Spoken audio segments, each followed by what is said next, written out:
Hello all, welcome to my channel. ఈరోజు వీడియోలో మరొక మంచి హెల్దీ టేస్టీ యమ్మీగా ఉండే రొయ్యల కర్రీ చూపిస్తున్నాను. ఒక్కొక్కరు ఒక విధంగా చేస్తారు.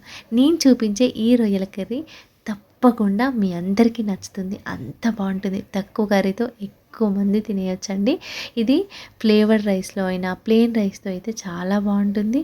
అదేవిధంగా చపాతీలో అయినా తినేయచ్చు, అంత బాగుంటుంది. థిక్ గ్రేవీతో యమ్మీగా ఉంటుంది ఈ కర్రీ. ఎంత తిన్నా సీ ఫుడ్లో తనివి తీరనిది ఈ రొయ్యలండి.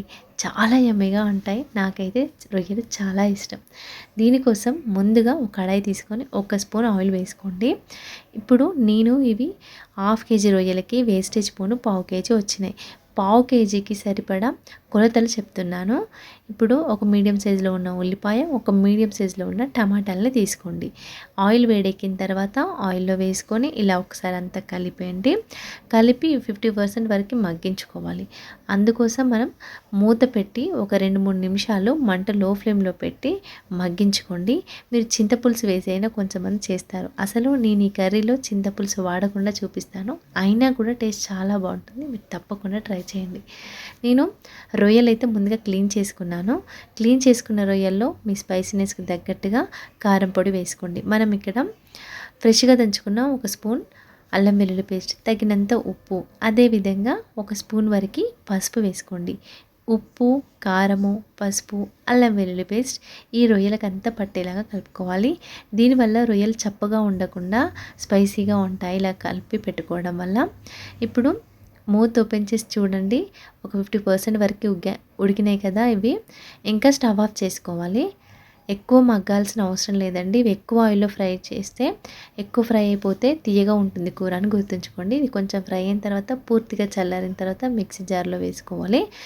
నేను ముందుగానే ఒక 7 నుండి 8 వరకు జీడిపప్పులు, 1 స్పూన్ నువ్వులు నానబెట్టి పెట్టుకున్నాను గ్రేవీ కోసం. ఇప్పుడు అదే కడాయిలో మళ్ళీ 1 టేబుల్ స్పూన్ ఆయిల్ వేసి, ఆయిల్ వేడెక్కిన తర్వాత ఓల్ గరం మసాలా చూడండి, 1 బిర్యానీ ఆకు, బగారా పువ్వు, అలాగే ఇంచు దాల్చిన చెక్క, 4 లవంగాలు, 2 ఇలాచీ వేసుకోండి. అలాగే ఇవి ఫ్రై అయిన తర్వాత మీడియం సైజులో ఉన్న ఉల్లిపాయలను చిన్న ముక్కలుగా కట్ చేసుకొని వేసుకోండి. ఇవి ఆయిల్లో ఫ్రై అవ్వాలి. నేను ముందుగా టమాటాలు, ఉల్లిపాయలు ఫ్రై చేసుకున్న కడాయిలోనే చేసుకుంటున్నాను. అందువల్ల ఇలా కలర్ చేంజ్ అయినవి. ఇప్పుడు 1 స్పూన్ వరకు అల్లం వెల్లుల్లి పేస్ట్ ఫ్రెష్గా దంచుకుంది వేసుకుంటే కర్రీ ఫ్లేవర్ ఇంకా బాగుంటుంది. ఇలా లో ఫ్లేమ్లో పెట్టుకొని పచ్చివాసన పోయేలాగా అల్లం వెల్లుల్లి పేస్ట్ ఫ్రై చేసుకున్న తర్వాత తగినంత పసుపు వేసుకోండి. మనం ముందుగా వేయించుకున్న టమాటా, ఉల్లిపాయ, కాజు, నువ్వుల పేస్ట్ ఇలా మిక్సీ పట్టేసుకొని ఈ గ్రేవీ అంతా ఈ పోపులో వేసుకోండి. వేసి అంతా కలుపుకోండి. మనం కాజు వేసుకున్నాం కాబట్టి కూర కొంచెం తీయగా వస్తుంది కాబట్టి స్పైసీనెస్కి అడ్జస్ట్ చేసుకుంటూ ఇందులో గ్రేవీకి సరిపడా కారాన్ని వేసుకున్నాను. రొయ్యలకు కూడా నేను కారాన్ని పట్టించాను కాబట్టి ఇలా గ్రేవీకి సరిపడా కారాన్ని వేసి కలుపుకున్నాను. ఇలా కలిపి మధ్య మధ్యలో కలుపుతూ ఇలా ఆయిల్ సపరేట్ అయ్యే వరకు ఉడికించుకోవాలి. కాజు వేసాం కాబట్టి అడుగు పడుతుంది కాబట్టి మధ్య మధ్యలో కలుపుతూ ఫ్రై చేసుకోండి. ఇలా కొంచెం ఆయిల్ సపరేట్ అవుతున్నప్పుడు మనం ముందుగా కలిపి పెట్టుకున్నాం కదా ఆ రొయ్యలను వేసుకోండి. వేసి ఈ రొయ్యలకి ఈ గ్రేవీ అంతా పట్టేలాగా కలుపుకోవాలి. రొయ్యల్లో ఉన్న వాటర్ అన్నీ బయటకు వస్తాయండి. ఇప్పుడు ఇంత గ్రేవీ థిక్గా అనిపిస్తుంది కదా, రొయ్యల్లో ఉన్న వాటర్ అంటే బయటకు వచ్చి కొంచెం లూజ్ అయిపోతుంది. ఇలా అంతా కలిపేసి 2 నిమిషాలు మూత పెట్టేసుకోండి మంట లో ఫ్లేమ్లో పెట్టుకొని. ఇలా ఆయిల్ అంతా సపరేట్ అయింది. ఈ ముక్కలు రొయ్యలు ఉడికే వరకు మంట లో ఫ్లేమ్లో పెట్టుకొని ఉడికించుకోవాలి. ఎందుకంటే కాజు పేస్ట్ వేసాం, మనం ఎక్కువ హై ఫ్లేమ్లో పెట్టుకుంటే అడుగు పట్టేసి కర్రీ ఫ్లేవర్ అనేది చేంజ్ అవుతుంది కాబట్టి తక్కువ మంట పైన నిదానంగా ఉడికించుకోండి. రొయ్యలు తొందరగానే మగ్గుతాయండి. ఇలా అంతా ఆయిల్ సపరేట్ అయ్యే వరకు ఉడికించుకోవాలి. ఇలా కొంచెం ఆయిల్ సపరేట్ అవుతుంది కదా, ఇప్పుడు ఇందులో మనం ముందుగా మిక్సీ జార్లో పట్టుకున్న మిక్సీ వాటర్ ఉంటాయి కదా అవి కూడా వేసుకోండి. ఇక్కడ మీరు వాటర్ అనేది మీ గ్రేవీ కన్సిస్టెన్సీ ఎలా కావాలో అలా వేసుకోండి. థిక్గా కావాలనుకుంటే ఇలా సరిపోతుంది మనకి రొయ్యలో వచ్చే వాటర్.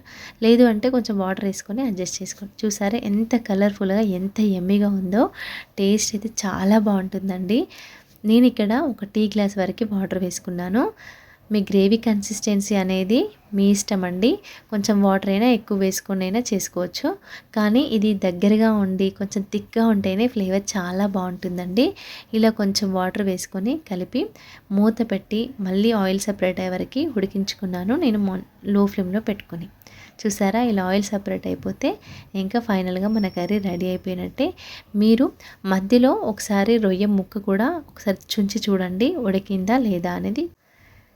ఇలా ఆయిల్ సపరేట్ అయ్యి రొయ్య చక్కగా ఉడికితే సరిపోతుందండి. అంతే, మనం ఇందులో కాజు వేసాం కాబట్టి ఆయిల్ అంతా తొందరగా వదిలేస్తుంది. మనం కొంచెం ఆయిల్ వేసినా ఇలా అంతా బయటకు వస్తుంది. అంతే అండి, సింపుల్గా యమ్మీగా టేస్టీగా ఉండే రొయ్యల కర్రీ అయితే రెడీ అయింది. మీకు నచ్చిందని అనుకుంటున్నాను. నేను ఇక్కడ మనం ధనియాలు, మిరియాలు, జీలకర్ర, మెంతుల పొడి ఉంటుంది కదా, అది కలిపి వేసుకుంటే చాలా బాగుంటుంది రొయ్యలకి. లేదా గరం మసాలా అయినా వేసుకోవచ్చు. ఈ రెండిట్లో ఏది ఉన్నా వేసుకోండి. ఫైనల్గా కొంచెం కొత్తిమీర వేసుకొని కలిపేసుకొని దింపేసుకోవడమే. అంతే, సింపుల్గా టేస్టీగా యమ్మీగా ఉండే రొయ్యల కూర రెడీ అయిపోయింది. మీకు నచ్చిందనే అనుకుంటున్నాను. నచ్చితే తప్పకుండా ట్రై చేయండి. మీకు ఎలా వచ్చిందనేది నాకు కామెంట్ సెక్షన్లో చెప్పడం అస్సలు మర్చిపోవద్దు. మరిన్ని టేస్టీ అండ్ హెల్దీ రెసిపీస్ కోసం ఛానల్ని సబ్స్క్రైబ్ చేసుకోండి. మీ ఫ్రెండ్స్కి, రిలేటివ్స్కి షేర్ చేయండి. Thank you for watching. Please subscribe my channel. Thank you.